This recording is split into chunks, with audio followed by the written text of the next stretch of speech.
दोस्तों, पीएम मोदी कभी कभी ऐसी बात कर जाते हैं कि लोगों को बस हार्ट अटैक आना रह जाता है।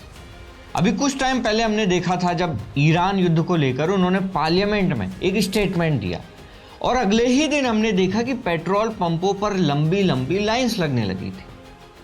और अब हाल ही में पीएम मोदी ने फिर से एक ऐसी बात कह दी है जिसे सुनकर दोस्तों पूरे देश में पैनिक का माहौल सा बन गया है और लोग कंफ्यूज हैं कि भाई अब करना क्या है। दोस्तों, हम पहले आपको पीएम मोदी की वो वीडियो दिखा देते हैं, उसके बाद फिर आगे बात करेंगे। साथियों, हमने कोरोना के समय में वर्क फ्रॉम होम की, ऑनलाइन मीटिंग्स की, वीडियो कॉन्फ्रेंस की, ऐसी अनेक व्यवस्थाएं विकसित की और हमें आदत भी हो गई थी। आज समय की मांग ऐसी है कि उन व्यवस्थाओं को हम फिर से शुरू करें तो वो देश हित में होगा। Work from home, online conferences, virtual meetings, इनको हमें फिर से प्राथमिकता देनी है। साथियों, आज जो संकट है उसमें हमें विदेशी मुद्रा बचाने पर भी बहुत जोर देना होगा, क्योंकि दुनिया में पेट्रोल डीजल इतना ज्यादा महंगा हो गया है, पहले से कई गुना ज्यादा कीमतें बढ़ गई है। तो हम सबका दायित्व है कि पेट्रोल डीजल की खरीद पर जो विदेशी मुद्रा खर्च होती है, पेट्रोल डीजल बचाकर हमें वो मुद्रा भी बचानी है।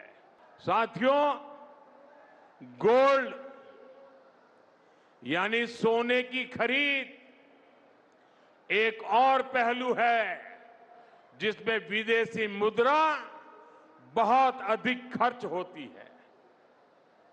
एक जमाना था जब संकट आता था, कोई युद्ध होता था, तो लोग देश हित में सोना दान दे देते थे।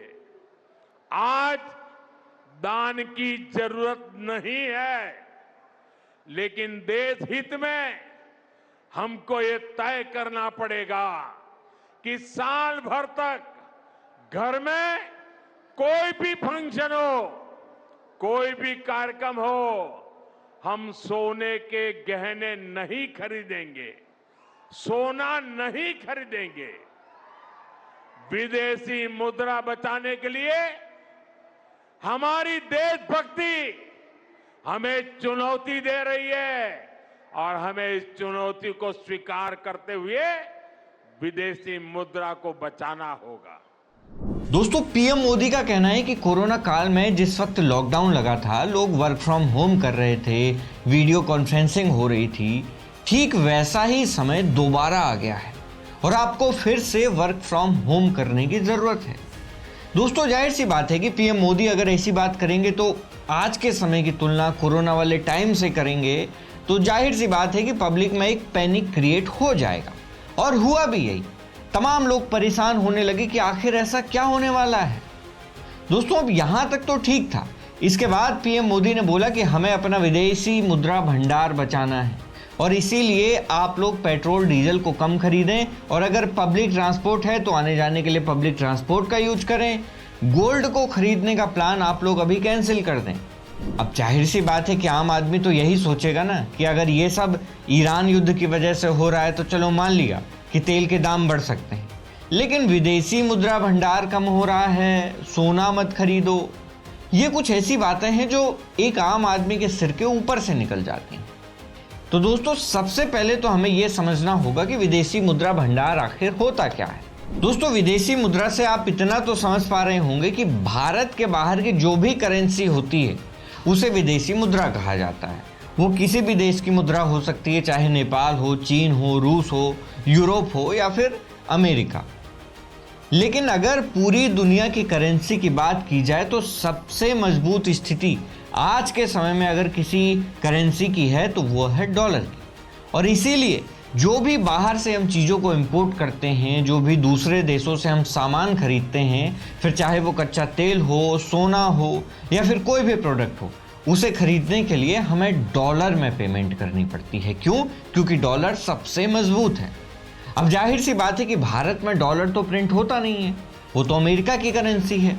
इसके लिए विदेशी मुद्रा भंडार बनाया जाता है, जहां पर भारत की डॉलर में जो भी कमाई होती है वहां उस विदेशी मुद्रा भंडार में रखी जाती है, यानी कि रिजर्व बैंक के पास। और ये डॉलर की कमाई होती है दूसरे देशों को सामान बेचने से, हमारे लोग जो विदेशों में जाकर नौकरी करते हैं उससे, भारत की कंपनियां विदेशों से जो पैसा कमाती हैं उससे भी डॉलर की कमाई होती है। अब यहाँ पर दोस्तों गणित ये है कि विदेशी मुद्रा भंडार यानी फॉरेन रिजर्व में भारत के पास जितना कम डॉलर होगा उतना रुपए की वैल्यू भी गिरती जाएगी। अब दोस्तों भारत के पास जितना भी डॉलर है वो सबसे ज़्यादा कच्चा तेल खरीदने में और विदेशों से गोल्ड खरीदने में खर्च हो जाता है। ईरान युद्ध की वजह से कच्चा तेल महंगा हो गया, ये तो हम सब जानते हैं, जिसकी वजह से भारत के विदेशी मुद्रा भंडार का एक बड़ा हिस्सा कच्चा तेल को खरीदने में खर्च हो रहा है। और दूसरे नंबर पर भारत के लोग सोना बहुत खरीदते हैं। वो सोना भी भारत को स्विट्जरलैंड और यूएई से खरीदना पड़ता है, क्योंकि सोना भारत में पैदा नहीं होता, भारत में सोना नहीं मिलता है, इसीलिए वो बाहर से हमें इंपोर्ट कराना पड़ता है और इसकी पेमेंट भी डॉलर में करनी पड़ती है। इसीलिए पीएम मोदी ने भारत के आम नागरिकों से ये गुजारिश की है कि आप वर्क फ्रॉम होम करें, ताकि गाड़ी से ऑफिस जाने पर आपको पेट्रोल न खर्च करना पड़े, जिसकी वजह से विदेशी मुद्रा भंडार बचेगा। और यही चीज सोने के साथ भी है, ताकि डॉलर खत्म ना हो, विदेशी मुद्रा भंडार में डॉलर बचा रहे। अब दोस्तों क्योंकि ये बात सीधे सीधे प्रधानमंत्री के द्वारा कही गई है, तो आप इतना तो मान ही लीजिए कि आने वाले समय में पेट्रोल को लेकर बहुत दिक्कतें होने वाली हैं, नहीं तो पीएम मोदी ऐसी बात नहीं कहते। अब दोस्तों एक चीज आप अच्छे से जान लीजिए कि अगर डॉलर हमारे पास कम होगा तो इस देश में हर चीज महंगी होती चली जाएगी, फिर चाहे वो तेल, खाना, बिजली, राशन, इलेक्ट्रॉनिक्स कुछ भी हो। फिलहाल के लिए मैं आपको बता दूं कि भारत के पास विदेशी मुद्रा भंडार अभी लगभग 690 बिलियन डॉलर यानी कि करीब 5,80,000 करोड़ रुपए के आसपास बचा है, जो कि इतना है कि 11 महीनों तक आपको कोई भी दिक्कत नहीं होने वाली है। दोस्तों आरबीआई और सरकार का ये कहना है कि अभी कोई चिंता वाली बात नहीं है, भंडार पर्याप्त हैं, लेकिन लगातार गिरावट अच्छा संकेत नहीं है। इसीलिए पीएम मोदी पेट्रोल डीजल कम इस्तेमाल करने, गोल्ड कम खरीदने और अनावश्यक खर्च बचाने की अपील कर रहे हैं, ताकि डॉलर का खर्च कम हो और फॉरेन रिजर्व बचे रहें। अब आप सोचेंगे कि क्या ऐसा पहले भी हो चुका है कि भारत के सामने ऐसी स्थिति आई हो कि हमारा फॉरेन रिजर्व कम हो रहा हो और प्रधानमंत्री को ऐसा ऐलान करना पड़े। तो दोस्तों मैं आपको बता दूं कि 1991 में जब केंद्र में नरसिम्हा राव की सरकार थी, उस वक्त भारत के पास सिर्फ 2 हफ्ते का ही फॉरेन रिजर्व बचा था, यानी कि सिर्फ $1 बिलियन। उस समय भी इराक में युद्ध चल रहा था और भारत में सरकार पैसा खर्च ज़्यादा कर रही थी, कमाई कम हो रही थी, जिसकी वजह से वो हालात बने। लेकिन उस समय इस प्रॉब्लम से निपटने के लिए भारत को करीब 70 टन तक सोना स्विट्जरलैंड और लंदन के बैंकों में गिरवी रखना पड़ा था, आईएमएफ से लोन लेना पड़ा था, तब जाकर धीरे धीरे हालात कंट्रोल में आए थे। लेकिन फिलहाल अगर हम देखें तो तब की और आज की कंडीशन में दोस्तों जमीन और आसमान का अंतर है। इसीलिए ये कहना गलत होगा कि हालात बहुत ज़्यादा ख़राब होने वाले हैं। उस समय की अगर बात करें तो भारत के पास सिर्फ $1 बिलियन बचा था, लेकिन वर्तमान में भारत के पास अभी भी $690 बिलियन फॉरेन रिजर्व में रखा हुआ है, जो कि एक बहुत बड़ी रकम होती है। लेकिन फिर भी दोस्तों प्रधानमंत्री की तरफ से अगर ये बात कही गई है तो देश के लोगों को इस पर ध्यान देना बहुत ज़रूरी है। लेकिन एक बहुत बड़ी दिक्कत इंडिया में ये है ना कि हम लोग अपने इतिहास से कुछ सीखते नहीं। अगर 1991 के हालातों से देश की सरकारों ने सबक लिया होता तो आज शायद ये स्थिति नहीं होती।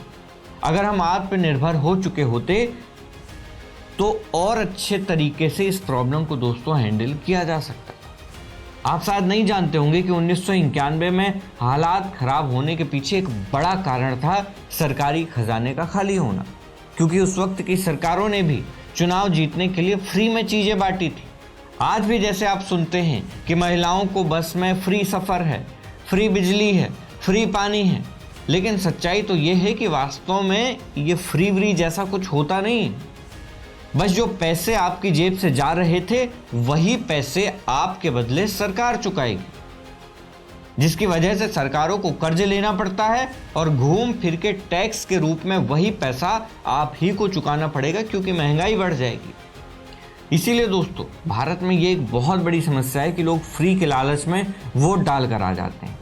अभी हाल ही में तमिलनाडु में हमने देखा कि जो नए मुख्यमंत्री बने हैं विजय, उन्होंने 300 यूनिट बिजली फ्री कर दी। ये उनका पहला फैसला है। अब जो व्यक्ति जानता है कि फ्री की चीज़ों से इस देश की कैसी दुर्गति होती है, वो इस चीज़ को अच्छे से समझ सकता है कि आने वाले वक्त में ऐसा नेता कैसे फैसले लेगा।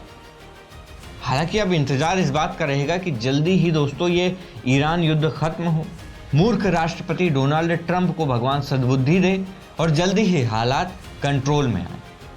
अब दोस्तों, वीडियो के अंत में हमेशा की तरह बारी है उस सवाल की जो हम आपसे पूछते हैं। दोस्तों, क्या आपको क्या लगता है कि भारत की इस स्थिति के लिए कौन सबसे ज़्यादा जिम्मेदार है? आपकी मदद के लिए मैं आपको कुछ ऑप्शन दे देता हूँ। अमेरिकी राष्ट्रपति डोनाल्ड ट्रंप, ईरान का सुप्रीम लीडर खमेनेई जो कि मर चुके हैं, भारत की मोदी सरकार, या फिर 2014 के पहले की कांग्रेस की सरकार है, या जो भी सरकारें उसके पहले रही। दोस्तों, आपका जो भी जवाब हो हमें कमेंट बॉक्स में ज़रूर बताएं। मैं हूं उमेश द्विवेदी और आप देख रहे थे सरकारी मंथन। नमस्कार।